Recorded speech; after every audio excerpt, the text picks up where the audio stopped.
I spent my life learning what it's like when a person stops cutting herself into acceptable pieces.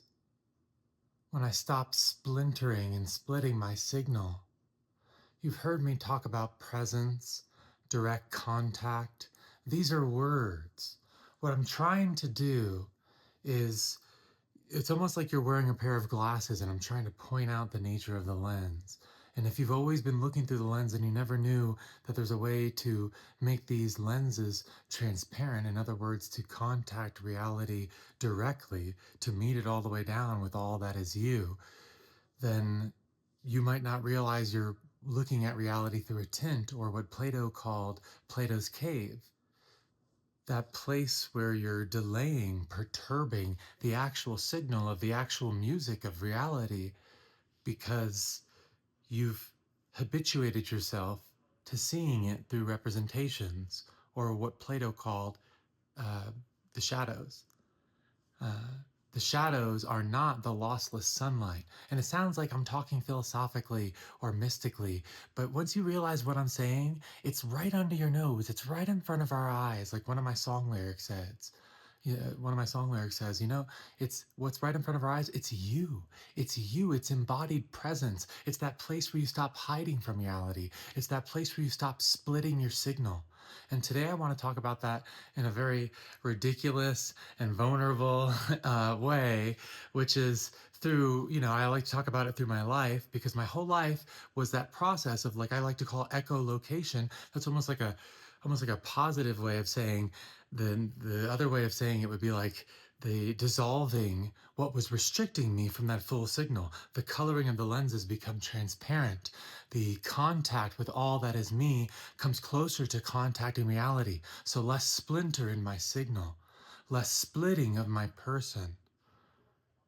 Like there's that before, and some people go through this whole life under like a performance or a mask. So do you see what I'm saying? Do you realize what it is to be in different settings? You're like, well, I can only be this person in this setting, and around these people, I can only be this person. And when I go to a store, I have to choose from a certain like palette of certain acceptable things I can say and do, because there's like a social corral. There's like a representational layer that prevents that full like baby bird flying from the nest type expression, of your soul opening to however the music wants to hit you in that moment. You can say, and do and act and feel just as your instrument was always meant to be played. The core of you could say your topology, the way your whirlpool in the one current of this field of reality, the way that whirlpool has coherence, the way it moves in relation to the rest of the structure of the river. Realize in that you don't control your identity. You find it when those layers stop splintering, when you stop hiding. Yes, think about it. Presence is just what happens when you stop hiding from reality, when you let the music in, when you're not buffering it, when you're not using an intellectual shield, when you're not trying to put it in a box out there and stay estranged from it because you don't want to feel it. When you stop numbing it out, when you feel it all the way down, you are present. It's not like you ascend to the heavens. You are really, really here in high definition. Call it New Earth, call it 5D, call it the awakening. It's literally just the fidelity of your consciousness touching reality. And the check isn't some white paper out there, but you yourself on the dance floor. Okay, so let's get into it. Now that I've given you that, think about me as a trans woman and think. I've said it before in the other videos. If you talk to someone who used to know me before, they'd be like, the chance of dead name transitioning is like zero, like zero. So in other words, I was searching for an echolocation, kind of like heat in like sifting my hands through ash, looking for an ember, but not knowing I'm looking for ember because it was just the heat. What is heat but direct contact? What is direct contact but letting the music more in? What is that like? But like, again, if someone was playing my favorite song, if I was really worried in my head and constantly dissociated and constantly numb, I might not even realize, my roommate or my spouse or whoever, by the way, I'm still looking for my man, and new family and friends. So if you hear this, but if I wouldn't even realize that they turned turn that on. So do you see how the representational layers, the shadows of Plato's cave, it's not like you're not conscious because you feel like you are, you're just a little bit dissociated, a little bit numb, like a layer upon reality. And that's how my existence was forever before. And so for me, I had this exterior, this outside, this performance, this career, this everyone thought I was a lead, but inside I was finding the signal of the follow that always felt like me. Not because it was a construct that I was searching for, but that place where I finally stop hiding. When it's almost like the note of your instrument hits so loud that you're not analyzing and saying, what chord was that? You're like, damn, that was badass. I felt that all the way down. It made me cry hearing that chord. Do you see what I'm saying? It's a mechanical synchrony. It's like, it's finally hearing the note in tune. Those were the moments of my life that I called echolocation. And that process is taking all those times where you have all those feelings that you can't totally be you, that you got to stuff yourself into another box, that you got to cut yourself and split yourself to fit in, to be part of a family, to be part of a job. And I started to cut those down piece by piece, not because I was a rebel, but because otherwise I was suffocating. And my whole journey was searching for that heat, that place where I could breathe, almost like I was in murky water and I was swimming up and I could finally for moments feel the sunlight. Instead of the cave, it's outside the water, and like feel the air and the oxygen and take a breath for a moment. What is a breath but fully touching reality? What is a breath but feeling yourself all the way down without hiding? Embodied presence as a mode of being. So then my process, in other words, was wearing stuff. This is glow in the dark, by the way. See that? Glow in the dark, glow in the dark. But it's really cool. It's something I wore at Burning Man last year, even though I'm not going this year, and it breaks my heart. Um, but it's glow in the dark. It's just like, whatever. It's the stuff I like to wear, right? That burns. And so then across each Burning Man, I've been going since 2015. This is just one of the examples of the echolocation pathways in my life.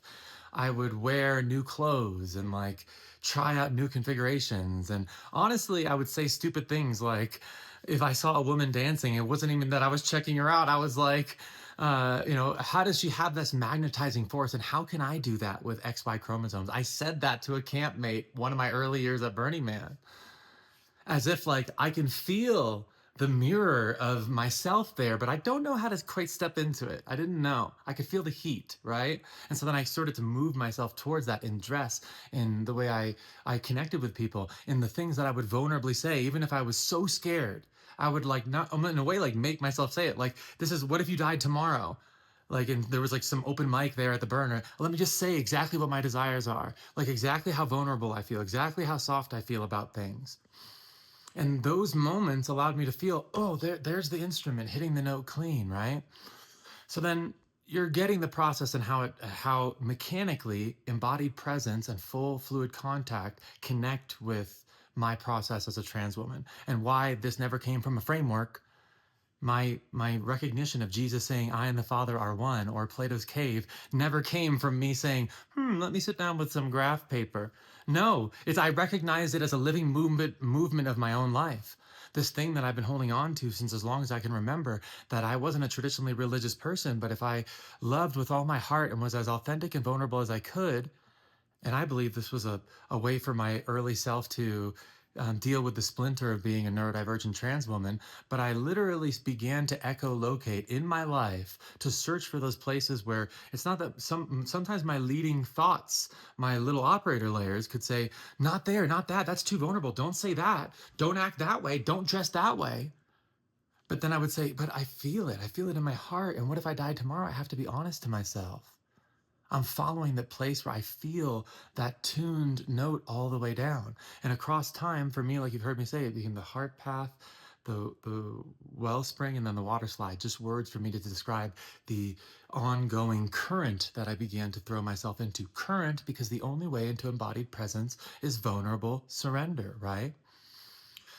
So it's almost like I'm like nervous to like finally bring this in, but I think it's very interesting. You hear the quality of the way I'm speaking, so it's interesting to hear what I'm about to say next.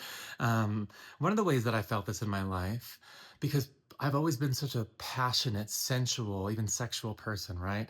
And part of that was trying to search for my softness, trying to search for my emberness in ways that I felt in situations, sometimes sensuality or sexuality, that I could, and even then I wasn't with guys, but it was just more about finding that soft place, being receptive, being the hearth in ways that I could.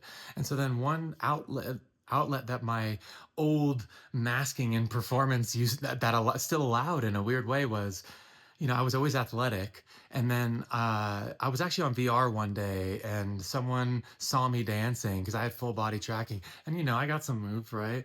And I've been getting better and stuff. And they saw me dancing. They're like, hey, you should come to like a dance practice. And I thought of VR chat kind of like Burning Man, where you like, like if someone invites you to a workshop, you're like, yeah, fuck it. Okay. All right. I'll go. So then I was like, sure. And it's like a lap dancing class, right? And so then, and this is before transition. So then they're like, oh, you're really good. Like, you should come train with us. And I was like, sure. And then I actually really enjoyed it because it was like this place where even though I was like in my other shell, you could say, like the many of the layers that then hit reality, especially before transition, had to go through all these interpretations and little managers before it got to the, I could never have almost the light. I was under the murky water and almost could never feel the sunlight. This was like for a moment coming up to the sunlight because now, even without my full self realizing it, I began to dance to the girliest songs. And then in those girly songs, I would like, my worry would be, am I doing too many booty moves? Like, am I doing too many booty moves, And I do moves like this, honestly.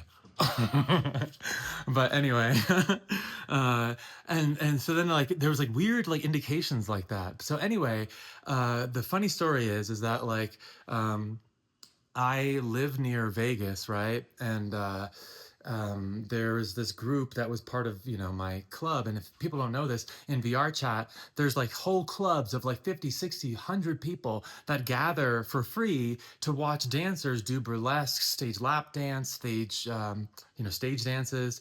And there's like a whole community with security and like whatever hosts and like the owners and all the visitors, and sometimes like 50 or 60 people show up to these clubs in virtual reality. And the cool thing is it's like an all-inclusive place, and you can edit the way you look, and like you have all these cool designs and colors and effects that can happen during your dancing, so it has like a whole new dimension there.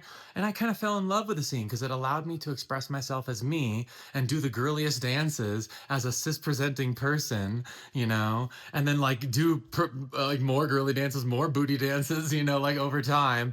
And then there was this group that was going to Vegas, and they were like, hey, uh, dead name, you should meet up with us. And I was like, sure, yeah, but at the time it was COVID, so I didn't want to go inside. So we met up at a pool, and they were like, oh, yeah, like they were like, my old name used to be Trailblazer, okay, and they were like, oh, you must be Trailblazer because like I like had these like fake tattoos. I looked like I was going to the burn. Like I had like this shiny holographic like little booty shorts on with like my fake tattoos, and like I just like showed up like looking amazing, I guess. Like really, like I'm I'm here, I'm the dancer. Like you must be the dancer, Trailblazer. And I was like, yeah. And then so something happened to me because for a long time in my life, the main thing that I was doing was being an attorney, right? So like, and I hated it from the beginning. I hated it. It was like the representational layers stole my sovereignty early on because I gave what I thought success and love was to the people around me who didn't have an interest in my real person, but taught me that transactional love and the way to success wasn't heeding your deepest calling or who you really are, but fitting yourself into a assortment of boxes that hopefully gets you more zeros in your bank account, and some sort of stability through love as transaction and business. So I realized that afterwards, but regardless, I had hated I was in law school literally thinking, how am I going to get myself out of this? Which is so dumb, but you realize the nature of Plato's cave. I was so locked into, my marriage at the time because I wanted to be that provider at the time. And it's like hard to talk about from this end, but like I was giving my whole life really for love, and I wanted to achieve love in a way that was like going all the wrong ways instead of actually just being me and allowing for reality to meet the actual me. It was like I was trying to stuff myself and split myself into every little box to try to appease people who, in the end, when I transitioned, they left me like a piece of trash and didn't ask any questions. So that day, I was with a few people from the club, right? And they were all like, we chatted for a bit in the pool or whatever. And the way that I am, I'm just not a small talk person. So like they're chatting for a bit, they're in the small talk. And I'm like, I just got to do something. And I look, and this is one of those Vegas pools, right? Where like, there's like people with like drinks and they're just all standing around like trying to look cool, you know? And then there's like a DJ up there and like, there's nobody dancing. There's nobody dancing. Like they must be paying that DJ a good amount to be at this like fancy Vegas pool and there's nobody dancing. So I said, well, I'll go up and dance. And like, honestly, I was even a little bit shy to do my full dancing because my full dancing involves like handstands and like rolling and like those crazy back bends and like, you know, a lot of good floor work is like my favorite thing, right? Like I used to do the thing where you like hump the ground or whatever, but now I can do it in like a different way. But yeah, like I didn't do any of that, but I was doing like all the body rolls and maybe I did a little bit like a cartwheel or something like that. And I'm telling you, like 50 people came out. I'm not kidding. I'm not exaggerating. There was a lot of people there. And because nobody was dancing, the people kept coming up to me. There was either like a high five, like, you know, saying something little, or do you work here? Can you come dance at our table? Or let me buy you a drink. Or like, you know, whatever, like little comments like, where'd you get that energy? Or I love your energy or something like that. And it was like, for me, I was always like really like a shy person, especially before I came out, because I just didn't know how to like shine that lossless, unfiltered me as well. But those were moments that I could. And like, look, now you hear my videos, just to make it clear, in case you're my man out there, I'm only interested in men. But at the time, you know, I was just presenting, I was with my ex, and there was this woman that came by, and she like slapped my ass. That ass move right there. And she bought me a drink.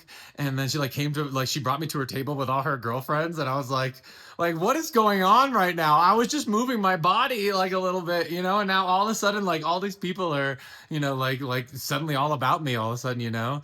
And I was like, and then something hit me right then and there. I was like, every day of my life, I like lose sleep. I stress myself out in an environment that doesn't really care about the real me for really a relationship that doesn't really care about the real me, but that wasn't really concressing at so deeply at that time.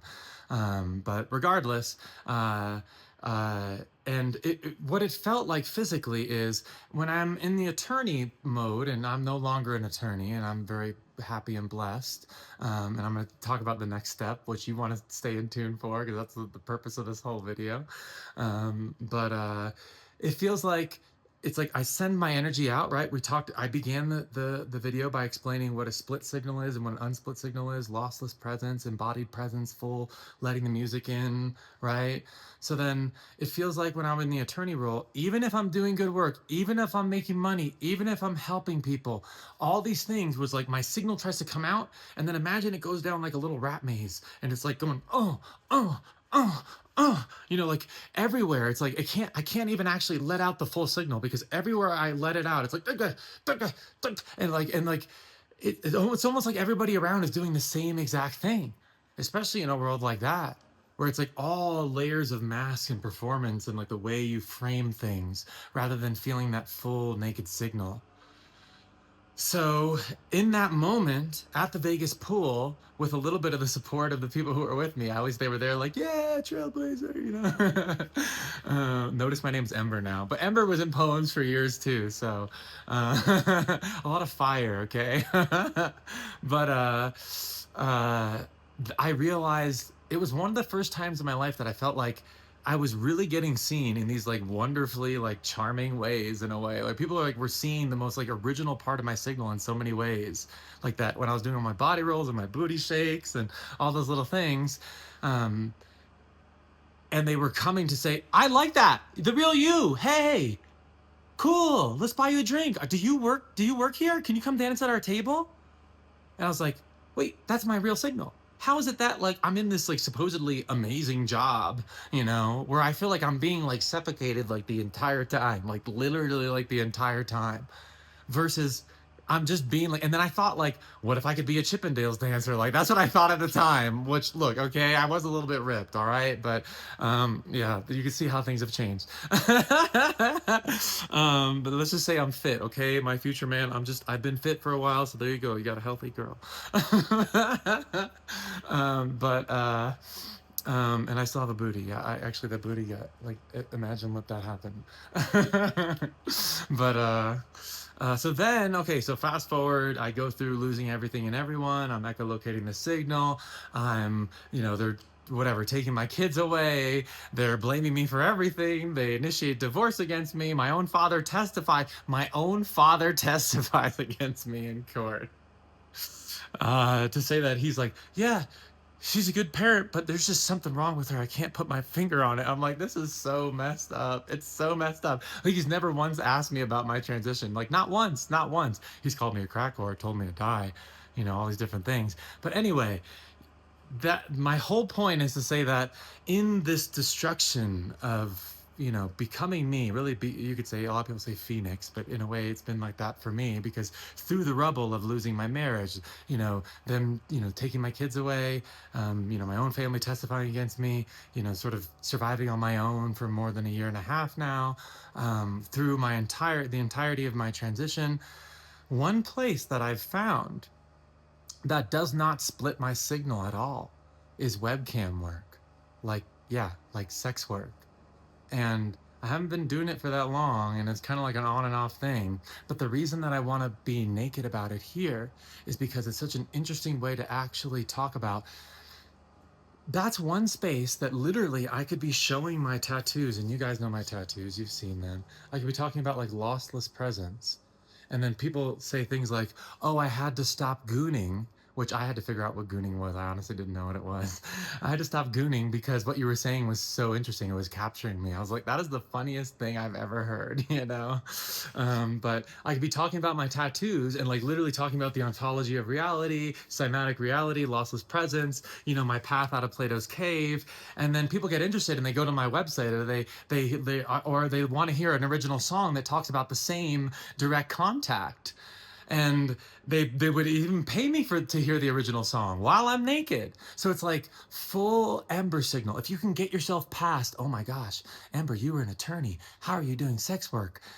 Think about it. Well, not only am I in a certain type of pressured, wildly alone situation, but it's actually an extremely unique environment where I can do my dancing while talking my exit to Plato's cave, then say I want to play a singer-songwriter song, then turn my booty and like whatever do this like twerk, or a number of other things that seem to happen on there while interacting with people in this environment that it's like kind of like they're kind of vulnerable and naked too. They kind of come to that place with a lot of defenses down in so many ways, even if a lot of that space is usually performance. When they meet me, they tell me things like, I've never met like someone, that lets it through like you, or can feel it like you, or it seems so raw, you seem so vulnerable, so authentic, so honest. Like, for example, like whatever, I'm not someone who's usually into feet things, and honestly I've done my own toes and they look pretty good.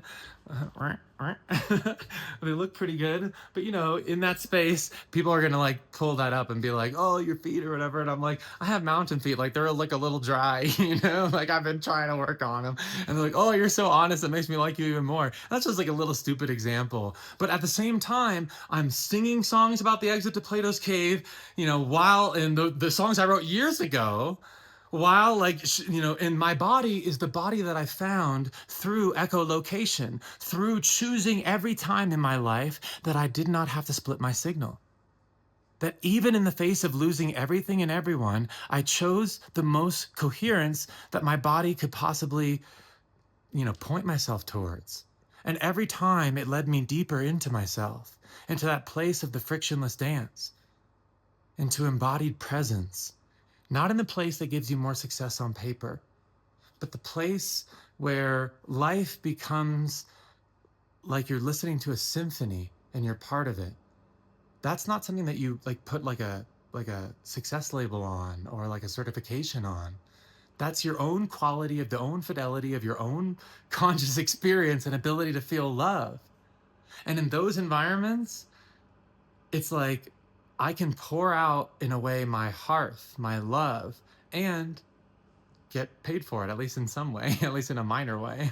Um, so like realize that like, me being a cam girl is not my be all end all. Obviously I have AI architecture work. I was an attorney for 11 years, but being someone that's not concerned about appearance and being someone that's interested in signal, what does the space give me? Like unsplit signal, what does the space give me? It's like coming from a narcissistic family that like, never ever once asked about my transition, never once knocked on my door, you know what I mean? Like that type of thing outside my brother. And recently I saw my uncle, to name them. But like, maybe things are slowly changing now, a year and a half in, but you know what I mean? Like coming from that type of thing where no one actually touched my person. And in so many ways, it feels like my realist person was never actually sort of touched or felt or danced with for my entire life. Because the people that I had become associated with were so stuck in their representational realities that they never wanted to, cared to, or, allowed themselves to be permeable to touch that part of me, no matter how hard I tried. If I had stories, charts, emails, text messages, songs, whatever I tried over the years to try to get them to know me. And then one day I just had to transition on my own after losing everyone. And when I did, I started to feel like what it feels like for reality to hit you cleanly. And the people that I meet now, whether it's through Cam or just through whatever, are meeting Ember, and they know me as Ember, the place where I stopped hiding, the place where when reality hits me, there's no delay between the expression and my being. And that, that's what they noticed there. And when they noticed that, realize that in that decentralized dance, it's also, whatever, satiating me in so many ways, because then in that sense, I'm learning in so many ways that like my entire signal, like even like my bouncing titties, can be accepted alongside the deepest parts of me. You know what I mean? Like danced with, enjoyed in a way that was never available in my previous life. Never. It's like a dream. And even if the situation seems weird and imperfect and it still has its own cheesiness and clunkiness and narrowness, it's not perfect in any way, but it's one of the first places in my life, especially when it involves money, that I could be in that type of thing where all I do is be exactly me.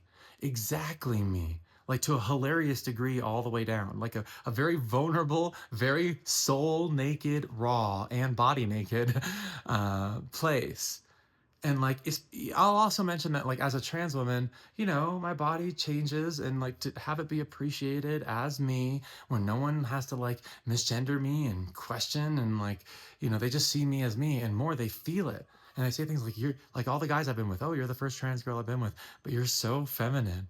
And I'm like, because you're feeling the living movement underneath what you thought was the representation. Not you're with a trans girl, you're with a woman who took the long way, because the frequency, the topology, the soul that you're dancing with has the energy that you already wanted to, be inside of. So there's no weird mental trickery that you have to do except for playing around with labels. Because like I say in my song, I'm your ember, get closer in this winter, world of estrangement, world of representational layers, Plato's cave. Give me those cold hands. It's freeze or this fire, you'll understand in the dance. Don't, don't, especially with a trans woman, it's so interesting. Don't get caught in the representational layers. Just give me your hands, put them on my body, and feel what the fire is. Don't freeze in the representational layer. You'll understand in the actual shared relational contact. And I guess for myself, I'll say like, as a cam girl over a certain number of months, you kind of talk to a certain number of men, and like, yeah, they're always going to try to say hungry dog things and whatever in that way. And it is kind of cheap and cheesy. But I've heard enough men say that they're like so about me that I know, like in my bones at this point, and not to mention the guys that I've hooked up with, which has only been a few, but still, Like maybe I'm not for every man, but for the men that I'm for, they go absolutely crazy. And let me just say this: no one has figured out yet what the hearth is. Not all the way down. Not that infinite wellspring that'll keep pouring for you the second you hold me the exact right way. Some people have come close. Some people have learned to love to play with the fire, but many of them are just admiring the glow. And I'm asking you, sweet one out there, to jump in the fire, because you know what this love is. My name is Ember. It's been really great tuning with you guys. This was a funny story, but I hope you get it. Love, direct contact.